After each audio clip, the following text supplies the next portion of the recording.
Assalamualaikum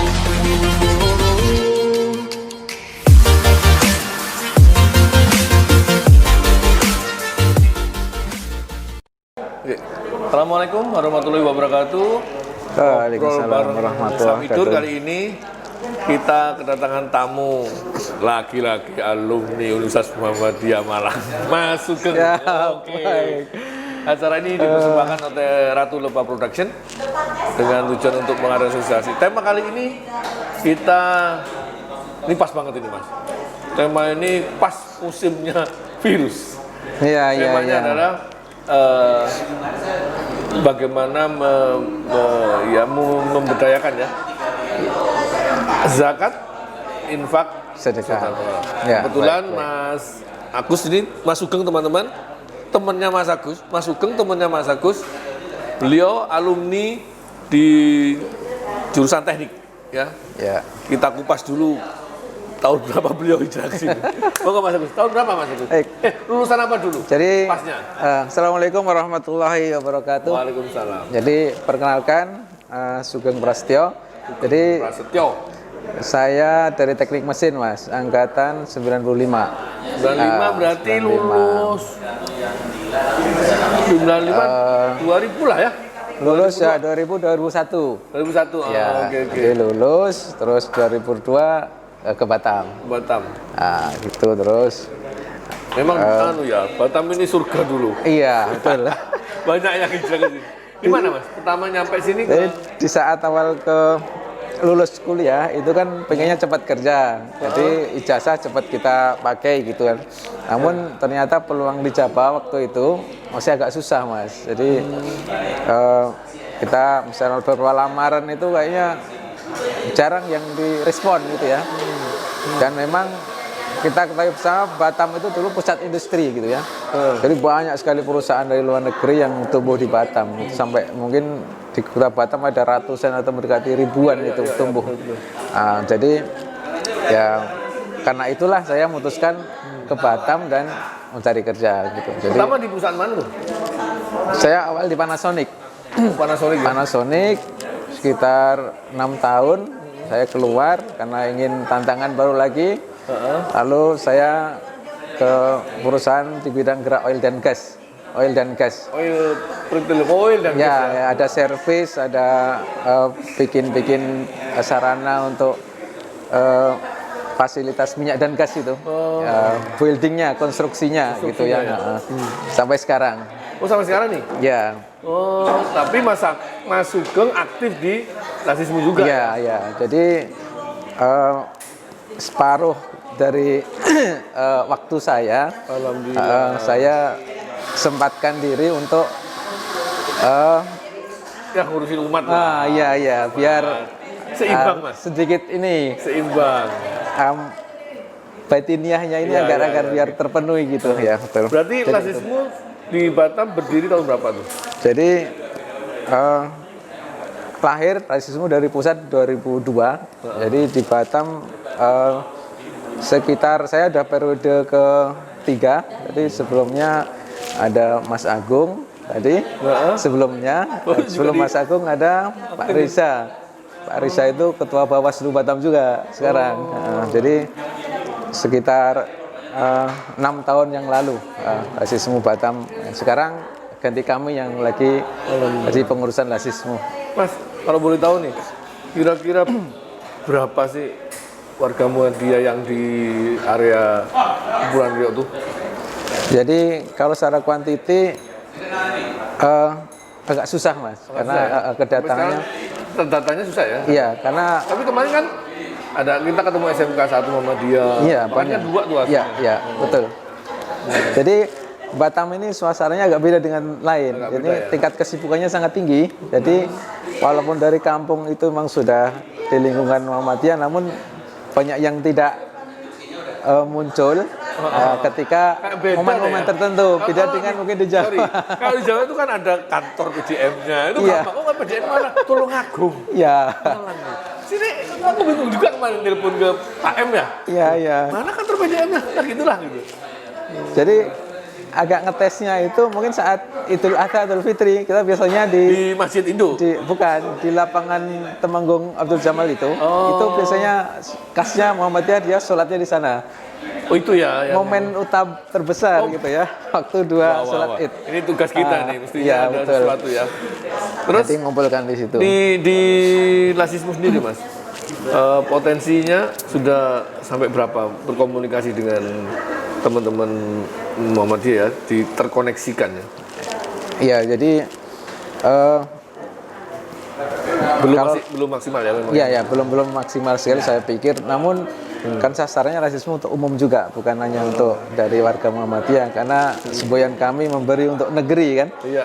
Jadi ya Tapi juga repot loh, embel-embel di belakang itu juga sensitif.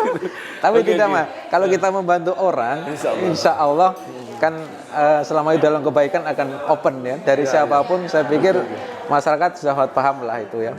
Jadi dari manapun juga selama itu dalam proses yang baik ya, menolong yang orang yang berkekurangan, membantu. Kalau kita dapat kepercayaan, kita minta ke siapapun akan dikasih gitu kan, dan menyalurkan akan mudah. Mungkin kayaknya kan sudah semakin ketemu nih. Kan kebetulan ada Mas Budi di alumni ya. Iya. Mas Sugeng sendiri di alumni, kayaknya bisa connect deh. Kan artinya antara alumni Muhammadiyah dan gerakan Muhammadiyah kan harusnya bisa sinkron nih. Betul. Mungkin ya duduk bersama lah, pola-pola apanya, networking yang bisa dibangun bersama-sama. Saya yakin bisa itu. Bisa lah ya, bismillah. Mas Sugeng, selama ini nih Mas Sugeng Iya. rasisme itu yang dominan, unggulan yang orang lebih ini ya. Apalagi kalau program unggulannya gitu ya. program-programnya tuh Oke, kalau mau baik. disampaikan. Jadi perlu saya sampaikan bahwa ada kelebihan dari Lasismu mungkin ya, karena Muhammadiyah itu cabangnya se-Indonesia kan, paling lengkap menurut saya ormas itu sampai ke daerah dari Sabang sampai Merauke, dan setiap PDM itu biasanya punya Lasismu gitu ya. Satu contoh ketika ada kasus Palu, Lombok dan sebagainya, kita walaupun kita tidak terjun ke sana, ternyata cabang sudah siap sekali. Jadi Lasismu yang cabang di Palu, Lombok dan sebagainya udah ready. Jadi kita tinggal himpun dana, maksimalkan pendidikan dari sini ya. Kita menghadirkan dana semaksimal mungkin disalurkan oleh Lasismu yang sana. Karena tingkat availability-nya, keberadaannya Lasismu itu di seluruh Indonesia menurut saya jarang yang bisa mengungguli kan keberadaannya di semua dari Sabang sampai Merauke, sehingga ada kasus dimanapun Cepat terkoneksikan sangat siap kita, walaupun di ujung Indonesia paling manapun kita bisa dari Batam bisa nge-remote langsung dan gerak sana. Itu salah satu menurut saya keunggulan di Lasismu. Lalu untuk lokal Batam kita ya seperti pada umumnya sih karena Batam ini sangat dinamis Mas. Saya bilang dinamis itu tidak seperti daerah lain. Jadi tingkat fluktuatif ekonomi itu sangat tinggi. Karena perusahaannya banyak kontrak ya. Bisa jadi orang hari ini bekerja dengan pendapatan yang sangat tinggi karena kontrak, namun bisa jadi kontrak habis atau kerjaan lagi dan besoknya jadi sangat berkekurangan. Nah, ini sangat minus. Bahkan yang kita kunjungi hari-hari di lapangan itu kadang sangat renyuh kita dengan kondisi teman-teman. Apalagi keadaan seperti ini ya. Ini satu COVID ini ada masalah baru lagi. Ini dalam keadaan yang sebelum COVID. Karena dinamisnya ekonomi di Batam seperti itu. Jadi dulu boleh jadi dia kerja di laut dengan gaji yang sangat tinggi. Namun saat ada down sangat-sangat untuk makan aja kadang susah. Itu banyak terjadi di Batam. Beda dengan di Jawa atau di mana ya, kayaknya orang nggak stabil dan tenang ya. Kalau memang tinggi ya tidak tinggi-tinggi sekali pendapatan, kalau rendah tidak rendah-rendah sekali. Di Jawa apapun ditanam tumbuh. Bisa untuk Jagung hidup. tumbuh. Mas, di musim Covid pandemi seperti ini, apa saja programnya Mas? Jadi yang selama ini kita lakukan selama Covid ini, kemarin kita Program kemanusiaannya apa nih? yang pertama kita ada program bantuan sembako. Jadi kita dari donatur kita kumpulkan, kita distribusikan ke siapapun yang terimbas dari ini ekonomi karena Covid ini. Yang kedua ada program disinfektan gratis. Kita melakukan penyemprotan kalau tidak salah berapa paling tidak ada 30 perumahan atau komplek yang sudah kita coba semprot. Dari yayasan juga dari sekolahan-sekolahan sudah kita terjunkan juga. Ada pembagian masker. Ya seputar itu mungkin tentang ini dan juga sosialisasi tentang pentingnya sikap hidup di masa pandemik ini mungkin Pak. Karena mungkin Mas Sugeng ya, Kepulauan Riau itu juga khas loh ya. Iya. Mana saya ke Pulau Labu. Pulau Labu ya, Iya sama seperti itu ya. Ya sebenarnya mereka kurang tersentuh dari sisi agama ya. Iya betul. Kalangan NU juga belum masuk, orang Muhammadiyah juga belum masuk. Nah itu hanya satu pulau. Padahal aku lihat di Wikipedia itu 1.300 lebih pulau di Kepulauan. Betul. Kalau yang berpenghuni 1.000 itu. Mesti ada kiat-kiat nih Mas. Untuk kita kerjakan sama-sama. Sampai aku bikin di Facebook itu tagline gini. Ekspedisi sarung hitam. Tak tulis di bawahnya zakat infak sedekah. Kayaknya jadi iya. Ya ini saya terinspirasi itu ya. Mungkin ya kita berharap nanti Lasismu bisa koordinasi dengan ketua alumni, setidaknya networkingnya dibangun Mas, sehingga diperluas areanya. Betul. Ketika networking diperluas, areanya diperluas, unsur-unsur muamalah yang bisa kita gabung, kita gabungin deh. Karena misalnya di sendiri aktif, saya tinggal di Mekah loh. Jadi iya. Nah, mungkin dengan seperti ini kita ketemu itu ya di ini. Karena dakwah juga tugas kita lah sama-sama. Jadi ini sekilas saja Mas tentang keberagaman pulau yang terpencil itu. Jadi ini memang benar ya 1.300. Iya mendekati itu betul. Jadi selama ini kita juga ikut perhatian juga terhadap ada program MCF ya atau MCF itu Asian Muslim Society apa ya gitu ya. Muslim Society. Dia bekerja dengan Muhammadiyah itu mengatasi dengan peduli dengan tadi itu kita pernah dibentuk sekitar 21 musola di daerah terpencil-pencil itu. Pulau-pulau. Jadi dana itu dari Muhammadiyah bekerjasama dengan dana dari Arab ya MCF itu. Sekarang masih ada namanya musolanya At-Taqwa semua. Alhamdulillah. At-Taqwa semua itu sampai muter dulu sama dai-dainya juga dibiayai juga. Nah, sekarang ada yang musola itu sekarang udah berkembang jadi masjid. Ada 21 itu merawat itu ngos-ngosan Mas. Kita dari satu titik ke satu titik itu kadang perlu waktu 1 jam. Itu di pulau terpencil-pencil atau daerah seperti hinterland kita bilang kan. Nah itu kita capek. Kalau mau besok ke 1, 2, 3 itu perlu waktu dan ya perlu energi juga itu untuk survei aja sekedar ya. Gitu. Ada 21 ya. Namanya jadi semua At-Taqwa. Ya? Dulu pernah jalan tapi ya itu tadi seiring perkembangan ada yang udah pesat kayak di Duriangkang Tiang Wangkang itu udah jadi masjid yang besar. Udah ada pengelolanya, alhamdulillah orang-orang pulau yang dulu tidak paham dengan keislaman atau bahkan sebagian itu sudah kena iya itu sudah tertarik lagi. Ada satu ustadz di sana emang dari AMCF juga yang ditugaskan karena sangat aktif. Itu yang hidup. Tapi ada juga 1-2 yang sangat jauh tidak tersentuh juga. Kita pun mengcovernya pun kadang tidak kesulitan juga. Tapi datanya ada masuk dulu. Ada bisa kita lacak. Kemarin yang berapa terakhir kayak kunjungi atau sekitar 6, 7, 8 udah pernah kita kunjungi. Coba deh kita review deh 21 itu. Karena memang gini sih. Ya kita sadar lah ya, medannya Kepulauan Riau itu luar biasa, ngeri banget. Betul. Tapi saya pikir ya apa sih yang gitu kan? Iya. Kayak yang longgar-longgar, teman-teman alumni mungkin yang kebetulan Rudi ini pengangguran aku ini Mas. Jadi harus banyak di jalan gitu. Artinya kan ayo gitu ya, yang waktunya sangat luang. Iya, kan volunteer memang sudah waktunya, memang harus sinergi gitu. Iya betul. Bisa jalan sendiri. Aku bayangkan. Kalau dari Lasismu Batam nih krunya sampai berapa Mas?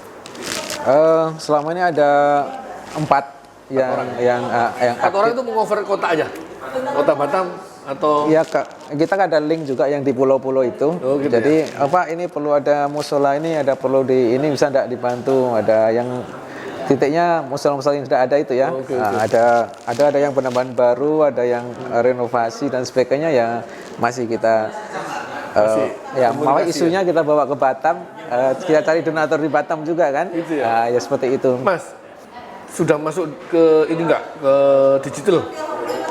Digital selama ini kita ada fanspage Lesisme Batam ada. Yang punyanya barang sendiri atau punya pusat? Punya kami di Facebook udah ada. Namun ya masih terbuka lagi lah kalau ada yang jiwa-jiwa terpanggil untuk iya betul. Karena sekarang udah zamannya orang nggak ketemu. Iya betul. Digital semua. Digital semua. Mungkin bisa jadi produk-produk teman-teman alumni itu otomatis harus punya kewajiban ke Lesisme. Karena nyucinya kan di situ. Iya betul. Penting ini untuk nanti kita ketemu, insya Allah minggu Mas Sugeng kita kasih waktu nih nyampein gitu. Atau nanti saya motoring.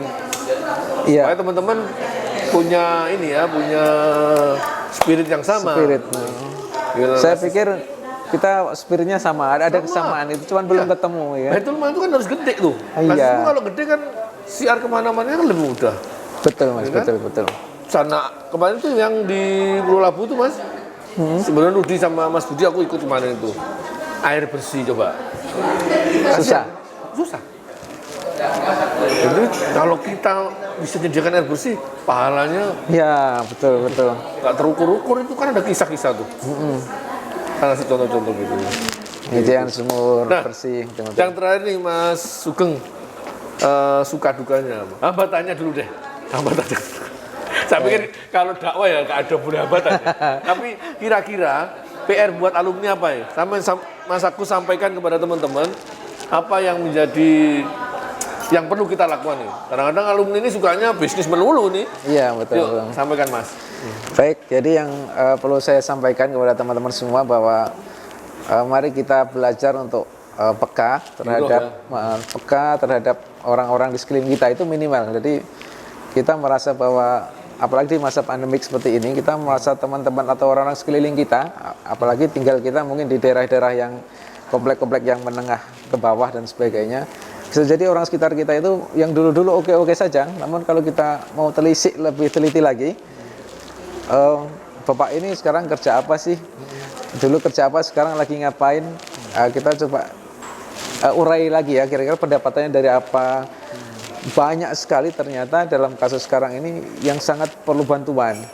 Jadi ini mungkin sama kita senyum-senyum, biasa-biasa saja. Namun aktualnya bila kita telisik lagi, itu kadang kita sedih lihat. Dan itu perlu kita peduli ya. Jadi berawal dari kepedulian kita, ya kalau kita bisa bantu, kita bantu sendiri. Kalau enggak, kita ajak teman-teman kita ketika peduli dan paham itu, kita bantu bersama.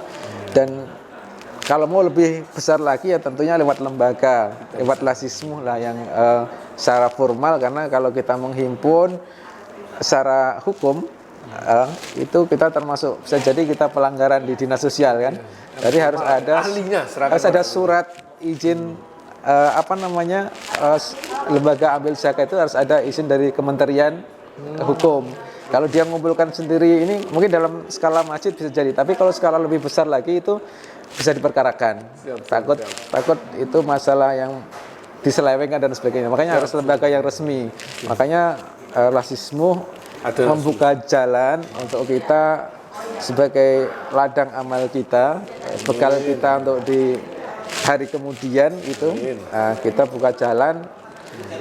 Mari kita salurkan, kita besarkan sama-sama, kita beri akses sebesar-besarnya untuk mengurangi tingkat kemiskinan, bantu-bantu orang yang memerlukan. Amin. Gitu.